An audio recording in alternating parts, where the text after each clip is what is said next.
Stop. Right now. Pause for 1 second and listen. Your mind is not deep. It's loud. There's a difference. You call it thinking, but it's really your brain running in circles like a hamster on a wheel that never reaches the door. And the scary part, the more you overthink, the more you start believing you're being responsible, when you're actually being trapped. Ever notice how you can plan for hours and still feel behind? Ever replay one sentence you said like it's a crime scene? Ever lie in bed with your eyes closed but your mind wide open? Yeah, that's not intelligence. That's hijack.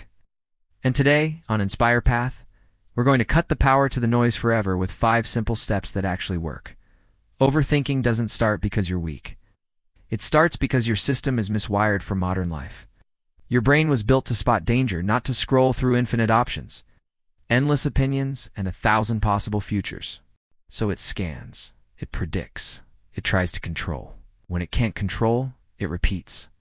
It repeats conversations, it repeats what if, it repeats regrets. Not because you want to suffer, but because your brain thinks repetition equals safety.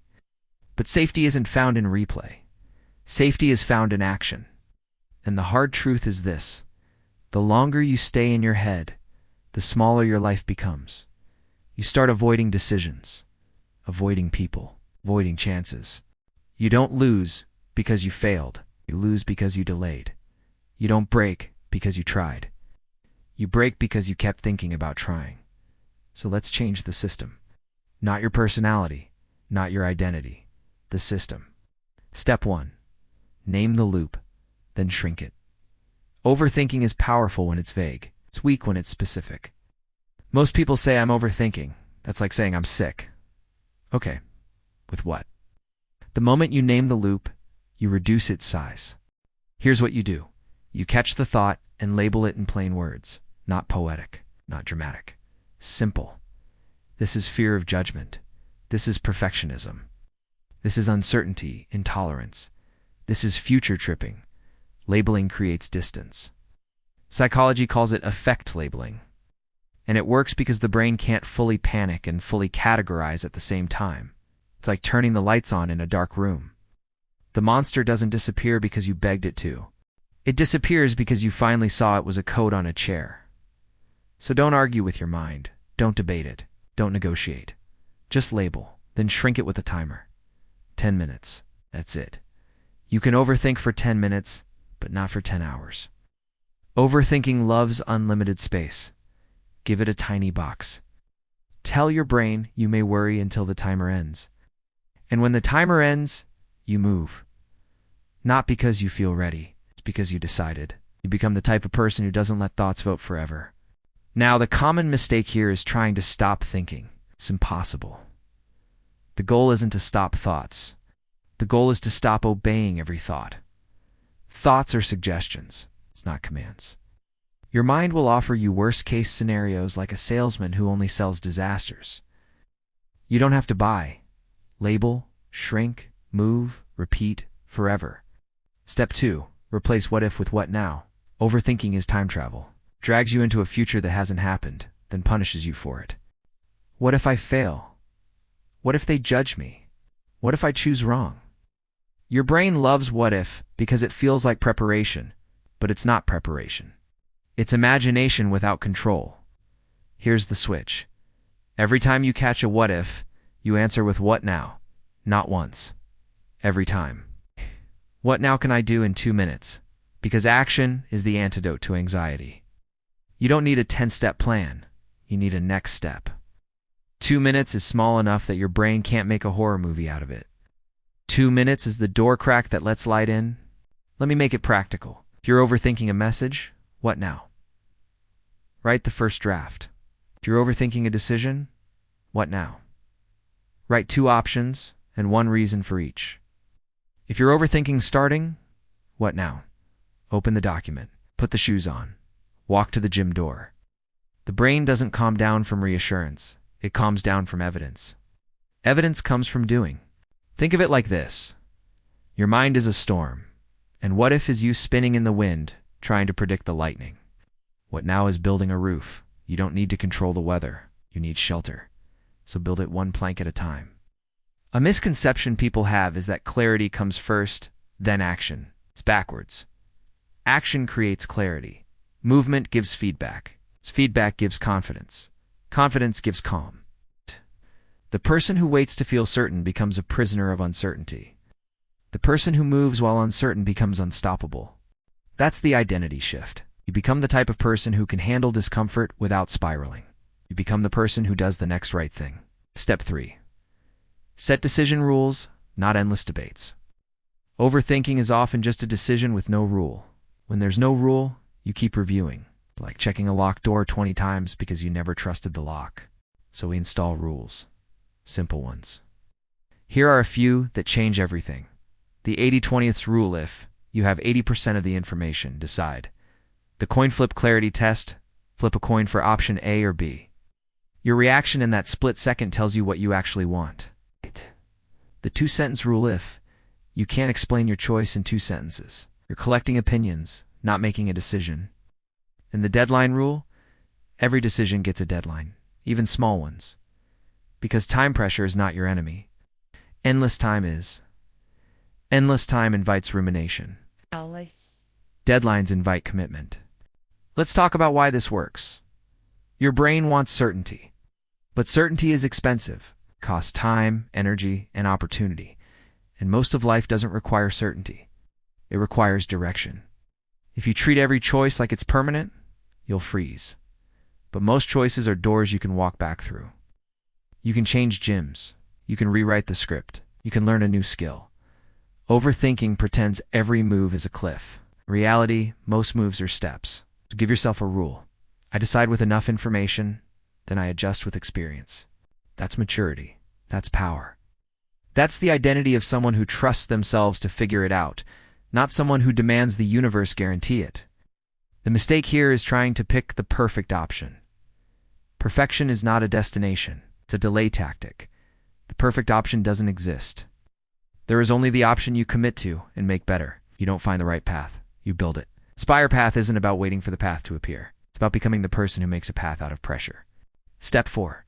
Do a brain dump, then a brain filter. Overthinking is like having 50 browser tabs open. You can't hear yourself think because you're thinking in all directions. The fix is simple. Take it out of your head and put it on paper or on your phone. Anywhere outside your skull. A brain dump is not journaling for aesthetics. It's mental decluttering. You write everything: fears, tasks, questions, worst-case scenarios, random worries. No grammar, no order, just unload. Because when thoughts stay inside, they multiply. When they go outside, they become visible. And what becomes visible becomes manageable. But here's the part most people skip: the filter. After the dump, you draw 3 columns: control, influence, release. Control is what you can do today. Influence is what you can nudge over time. Release is what you cannot control at all. And here's the rule: you only spend energy on control and influence. Release gets 1 sentence, not mine to carry. Overthinking is carrying what isn't yours to carry. It's trying to hold the entire sky with your hands. Let it go. The sky will still be there. Your hands will finally be free. Real life example. You're worried about how people will react to your content. Control. Make the video better. Improve audio. Practice delivery. Influence. Study trends. Learn thumbnails. Build consistency. Release. The mood of strangers. The algorithm's timing. Random negativity. If you keep wrestling release, you'll lose your peace for a fight you can't win. But if you focus on control, you win twice. You improve and you calm down. This step connects to identity in a deep way. The person who overthinks believes they must carry everything to prove they care. But caring doesn't mean carrying. Caring means choosing what matters and letting go of what doesn't. You become the type of person who protects their mind like a sanctuary. You become the type of person who is calm because they are clear. Step 5. Train attention reps like a muscle. Overthinking is not just a habit. It's an attention weakness. Your attention gets stolen, dragged, yanked. 1 thought leads to 10. 1 fear becomes a full movie. So we train the skill that ends the spiral. Returning to the present, returning to the task, returning to your body, returning to now. Here's a simple practice that works even if you think you're bad at meditation. The 5-4-3-2-1 reset. 5 things you see, 4 things you feel, 3 things you hear, 2 things you smell, 1 thing you taste, pulls you out of the tornado and back onto the ground. Another practice, the breath anchor. Inhale for seconds. Hold 2. Exhale 6. Longer exhale tells your nervous system, we're safe. And the most underrated practice, single tasking on purpose. 1 tab, 1 task, 1 timer, 20 minutes, then break. Overthinking thrives on scattered attention. Calm grows in focused attention.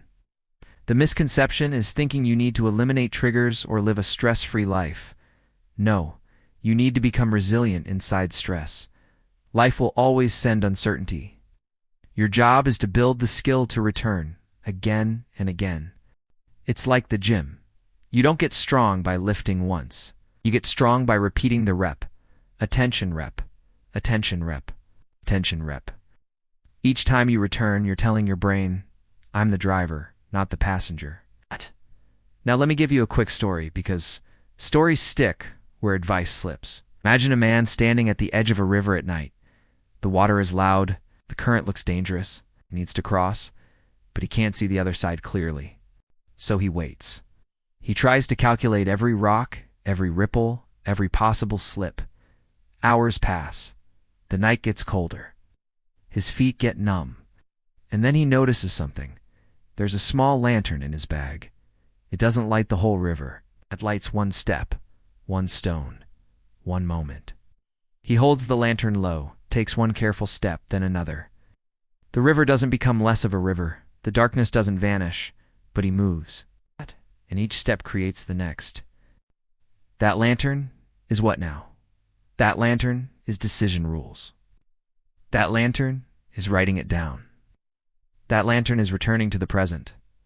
Most people don't need more intelligence. They need a lantern. Your turning point comes when you realize overthinking isn't protecting you. It's postponing you. It promises safety, but it steals time. It promises perfection, but it kills progress. It promises control, but it creates chaos inside. And the hidden purpose of your mind's noise is not to ruin you, it's to reveal what you care about. You overthink what matters. Good. That means you have standards. You have ambition. You have a future you want. You just need a system that turns caring into action, not anxiety. Picture your future self after you apply these 5 steps for 30 days. You wake up, and your mind still offers thoughts because you're human, but you don't drown in them. You label the loop. You set the timer. You move. You catch what if and you answer what now. You decide with rules. You adjust without shame. You dump the noise onto paper and filter it like a pro. You train attention reps until returning becomes automatic. And suddenly life feels lighter. Not because problems disappeared, but because your mind stopped making problems twice. This is the identity shift. You become the type of person who acts before they feel ready. The type of person who respects their mind but doesn't worship it. The type of person who can sit with uncertainty without collapsing into it. The type of person who trusts themselves to handle outcomes instead of demanding guarantees. You don't become reckless. You become free. You become calm and dangerous in the best way dangerous to procrastination. It's dangerous to fear, dangerous to the old pattern that kept you small. Before you go, here's a fast anti-spiral drill you can use anytime, anywhere. The moment you notice the loop starting, do 3 things in this exact order. Say out loud, not a problem, a thought. Then touch something physically, your desk, your phone, your shirt hand. Feel the texture for 5 seconds. Then choose 1 micro action that creates proof. Send the message. Write the first line. Make the call. Stand up and drink water. That's it. Label, ground, prove. Your brain learns through consequences, not conversations. Do this enough times, and you'll notice something wild. The thoughts still visit, but they stop moving in permanently. They knock. You decide if they enter. So here's your philosophical closing thought. Your mind is a tool, not a throne. Thoughts are clouds, not commandments. You don't have to chase every cloud to prove you're awake. You can stand still, breathe, and let the sky pass over you. The question isn't, how do I stop thinking? The question is, who am I becoming when I keep obeying my thoughts? Because the life you want is not on the other side of perfect certainty. It's on the other side of 1 brave, imperfect step. If this hit you, do something right now. Don't overthink it. like the video so more people find it. Subscribe to Inspire Path, because we build stronger minds here together. And comment one sentence. Which step are you choosing today? Label and shrink. What now? Decision rules, brain dump and filter, or attention reps? Drop it below. When you write it, you commit. And when you commit, you change. See you in the next one.